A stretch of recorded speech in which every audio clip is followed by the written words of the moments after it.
দেৱতা তথা ফৰিস্তা হোৱা। ওম শান্তি। আজিৰ মুৰলী 10 তাৰিখ 2 মাহ 2024। বাবাই কৈছে মৰমৰ সন্তানসকল, আত্মা অভিমানী হোৱাৰ অভ্যাস কৰিলে দৈবী গুণ ধাৰণ হৈ থাকিব। আখুৰি চিন্তন সমাপ্ত হৈ যাব। অপাৰ আনন্দিত হৈ থাকিবা।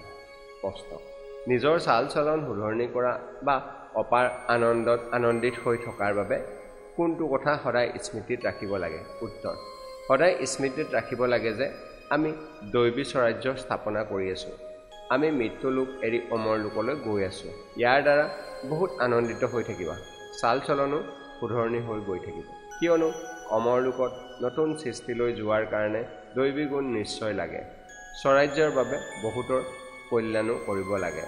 সকলোকে মাৰ্গদৰ্শন কৰাব লাগে। ওম শান্তি। ধাৰণাৰ বাবে মুখ্য সাৰ। 1. অনেকৰ কল্যাণ কৰিবৰ কাৰণে নিজৰ বাণী অতি মধুৰ কৰি তুলিব লাগে। মধুৰ বাণীৰে সেৱা কৰিব লাগে। সহনশীল হ'ব লাগে।